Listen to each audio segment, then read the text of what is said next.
बिस्मिल्लाहिर्रहमानिर्रहीम। अस्सलाम वालेकुम। वही हुआ जिसका डर था। गुज़श्ता रोज सुप्रीम कोर्ट ऑफ पाकिस्तान ने एक तारीखी फैसला जारी किया। अब तहरीक इंसाफ के जो आज़ाद उम्मीदवार थे उन्होंने तहरीक इंसाफ में बाज़ाब्ता शमूलियत अख्तियार करनी है। 15 दिन का टाइम दिया गया, लेकिन साथ ही फैसल वाडा और तबका मलामतिया का यह दावा था कि इस सूरत हाल के अंदर भी तहरीक इंसाफ को बड़ा सरप्राइज मिल सकता है, चूंकि किसी भी तरीके से जो रिफॉर्म्स के नाम पे एक जुडिशियल पैकेज है वो तो लाने ही लाना है, और आज पहला एमएनए उठा लिया गया है। बहुत बड़ी खबर है, और अगले जो मजीद एमएनएज हैं उनको भी उठाए जाने का इम्कान है। दूसरी तरफ साहबजादा हामिद रजा ने बड़ा दावा किया था, लेकिन वो दावा बड़ा कमजोर साबित हुआ है। ये तफसील मैंने आपके सामने रखनी है। दूसरी तरफ अब जो सूरत हाल सुप्रीम कोर्ट के फैसले के बाद बनी है और जिस पर लोग कम बात कर रहे हैं वो ये कि अब 2024 का जो इलेक्शन है ये सारा इलेक्शन ही कलअदम करार पा सकता है। इमरान खान की सुप्रीम कोर्ट ऑफ पाकिस्तान के अंदर एक दरखास्त पर बड़ी जल्द समाअत होने जा रही है, और इसका इम्पैक्ट क्या होगा, फिर जरदारी, शहबाज शरीफ, मरियम सब कैसे फारग होंगे, ये तफसील भी आपके सामने रखनी है। और इमरान खान ने उस दरखास्त के अंदर क्या कहा गया है, कहा था, यह भी आपके सामने रखना है। अडयाला जेल का जो सुपरिटेंडेंट है उसको तब्दील कर दिया गया, और एक फैसलाबाद से नया जो है वो जेल सुपरिटेंडेंट जो है वो लाए गए हैं। अब ये क्या चक्कर है, इस पे भी बात करेंगे। इस वक्त जब मैं आपसे मुखातब हूं तो 1:15 हो चुका है।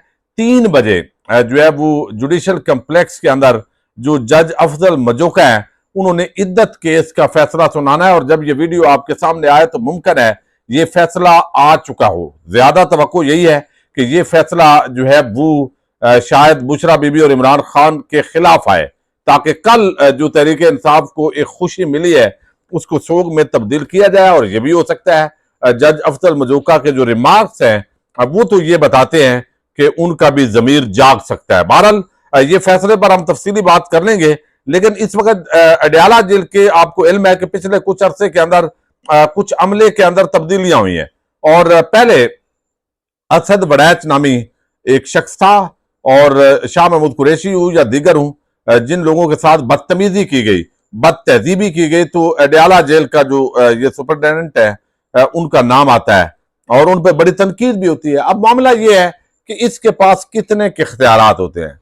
अब जो इमरान खान की दूसरी दरखास्त है कि कर्नल मेजर वो अगर जो है वो मामलात को मैनेज कर रहे हैं, तो फिर मेरा ख्याल है ये तो एक स्टेप नहीं है। ये एक हो या दूसरा हो उसकी कोई बड़ी वजह नहीं है, लेकिन अब बताया जा रहा है कि उसकी जगह पर ग्रेड 19 के अब्दुल गफूर अंजम इनको अडयाला जेल जो है वो तैनात किया गया है, और ये फैसलाबाद से लाए गए। और कुछ लोगों का दावा है कि ये हमजा शहबाज और राना सनाउल्लाह के बड़े चहेते और करीबी हैं, तो इस वजह से इनको यहां लाया गया, और इनके लाए जाने के जो मकासद हैं वो इमरान खान को तकलीफ देना या उन पर सख्ती करना ये जाहिर कर रहा है। मेरा ख्याल है अब ये चीजें छोटी रह गई हैं जिस तनाजर के अंदर भी हो। बहरहाल ये तब्दीलियां पिछले दिनों आपको इल्म है कुछ 2-3 और बड़ी बल्कि 7 एहलकारों को तब्दील किया गया था, तो एक तो ये चीज चल रही है। अच्छा, दूसरी जो सबसे बड़ी अब डेवलपमेंट है वो ये है कि इमरान खान की एक दरखास्त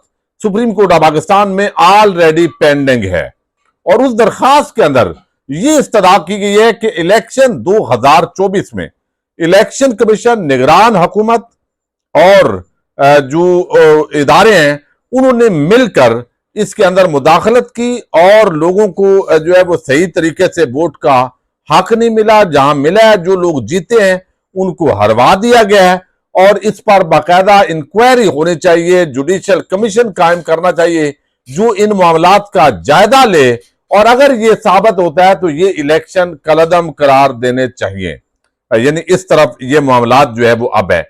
अब ये जो दरखास्त है, आज इस पर एक बड़े आम सहाफी हैं लाहौर से, और बड़े बाखबर सहाफियों में इनका शुमार होता है, और वो हैं अशफाक साहब। उन्होंने ये दावा किया, रोजनामा दुनिया से उनका ताल्लुक है, दुनिया न्यूज से। वो जो है वो इसके अंदर कह रहे हैं कि ब्रेकिंग के तौर पर उन्होंने ये खबर ब्रेक की है कि फरवरी 2024 के इलेक्शन में धांधली के खिलाफ इमरान खान की दरखास्त को समाअत के लिए मुकर्रर करने का फैसला कर लिया गया है। अदालती ताज़ीलात के बाद लार्जर बेंच इमरान खान की दरखास्त पर समाअत करेगा। गैर रस्मी मुशावरत का अमल मुकम्मल कर लिया गया है।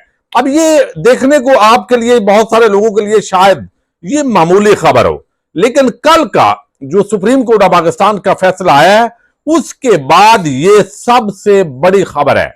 अगर तातीलात के बाद भी ये इस पे समाअत होती है, ऑलरेडी चूंकि जो दावा इमरान खान की तरफ से इस दरखास्त जो हामिद खान की वसातत से दायर की गई, और हामिद खान ने इसकी अर्ली हेयरिंग की एक दरखास्त पहले भी दे रखी है, और अब दोबारा अर्ली हेयरिंग की इसकी दरखास्त जो है वो होगी, और इसकी अगर समाअत होती है तो जो इल्जामात वहां पे इलेक्शन कमीशन ऑफ पाकिस्तान पर लगाए गए उसमें से बहुत सारे इल्जामात जो है वो इलेक्शन कमीशन के कल सुप्रीम कोर्ट ऑफ पाकिस्तान के फैसले के अंदर साबित हो गए हैं। अब मजीद जब ये फैसला साथ ऐड हो गया है तो इंतखाबात के अंदर जो हारी हुई जमातें हैं उन पर मुश्तमिल एक जाली किस्म की हुकूमत कायम की गई है। इस बयानिए के अंदर न सिर्फ वजन है बल्कि इसके हवाले से ऐसे नाकाबिले तरदीद हकायक हैं जिनका इनकार करना मुश्किल है। जब ये हालात यहां पर जाएंगे और काजी साहब की वैसे जो है वो अक्टूबर के अंदर यानी 105 दिन रह गए और छुट्टियां निकाल के उनके 68 डेज उनके रह गए, तो काजी साहब जब घर जाएंगे, मंसूर अली शाह आएंगे, तो वो बेशक ना इधर का लिहाज करें ना उधर का, आइन और कानून के मामले के अंदर वो अगर चलेंगे, और तो ये बात जो है ये बड़ी अहमियत अख्तियार कर जाती है। अब इन हालात के अंदर इंतखाबात 2024 ये कलअदम करार दिया जाता है। अगर ये फैसला आता है तो फिर जो जरदारी है उसके इन्हीं MNAs MPAs ने उसको वोट दे के सदर बनाया तो वो भी उड़ जाता है। सेनेट के जो मौजूदा चेयरमैन साहब और डिप्टी चेयरमैन साहब हैं वो भी उड़ जाते हैं। स्पीकर, डिप्टी स्पीकर वो भी चले जाते हैं। तो पूरा जो मामला है वो धड़ाम नीचे गिर जाता है। और अब इतने शवाहिद आ रहे हैं कि अगर मामलात इस तरफ बढ़ते हैं तो ये बहुत बड़ा केस होगा। जो छुट्टियों के बाद जो है अब कहा जा रहा है कि इस पे मुशावरत हो गई है, चूंकि अब आगे मामलात तो मंसूर अली शाह और उनकी टीम ने चलाने हैं। काजी साहब बेचारे के हाथ से तो गेम अब बगैर निकल गई है। जाते हुए कुछ ना कुछ वो जरूर मखियां मार के जाएंगे। अच्छा, अब यहां पे एक और मामला है और वो ये कि इसके अंदर आप देखिए, अब ये बड़ी आम जो है वो इस वक्त इलेक्शन कमीशन ऑफ पाकिस्तान पे चार्ज किया है। चार्ज ये बड़ा आम है। उसके अंदर बताया गया है जो PTI की तरफ से कि तहरीक इंसाफ के उम्मीदवारों के कागजात नामजदगी मुस्तरद करने, तजवीज और तईद कुनंदगान की अगवा पर खामोशी, इंट्रा पार्टी इलेक्शन को जानबूझकर एक्सेप्ट ना करने से लेकर बल्ले का निशान छीन लेने के बाद सुप्रीम कोर्ट के फैसले की गलत तशरीह करने, 8 फरवरी के इंतखाबात के मैंडेट पर डाका डालने में मुकम्मल सहूलतकारी, तहरीक इंसाफ की मखसूस नशिस्तें दीगर जमातों को देने और तहरीक इंसाफ के खिलाफ मुकम्मल पार्टी बनने पर न सिर्फ इलेक्शन कमीशन को डिसॉल्व होना चाहिए बल्कि आइन की धज्जियां बखेरने पर इन पर आर्टिकल 6 के तहत कार्रवाई होनी चाहिए। तो ये एक पूरी चार्जशीट है जो इस वक्त सिकंदर सुल्तान राजा और उनके 4 मेंबरान के खिलाफ ये एक पूरी है। और इसके लिए इतने ग्राउंड हैं, इतनी शहादतें हैं कि ये नाकाबिले तरदीद हैं यहां पे। तो इस बुनियाद पर जो है नए इंतखाबात की तरफ भी मामला जा सकता है। फजल रहमान ऑलरेडी नए इंतखाबात की डिमांड कर रहे हैं। अब इमरान खान भी इस नुक्ते पे आ चुके हैं कि इन्होंने अगर मैंडेट नहीं देना तो नए इंतखाबात करवा लें। तो ये हुकूमत शायद ये जो चंद माह है ये मुकम्मल कर जाए। ये इस वक्त IMF के साथ जब सारे मामलात अक्टूबर नवंबर में तक जाके हो जाएंगे मामला, तो फिर शायद इस हुकूमत की जरूरत भी नहीं रहेगी। जिनको जरूरत होती है वो शायद। अच्छा, अब जो है साहबजादा अहमद रजा साहब ने ये दावा किया कि हमने पहले से तैयारी कर ली हुई है, कोई MNA कोई MPA नहीं उठाया जाएगा, कोई मसला ही नहीं है। ये उनका जो है ना ये तवक्को थी, लेकिन पहला जो MNA है उसको उठा लिया गया है, उसको उठा लिया गया है।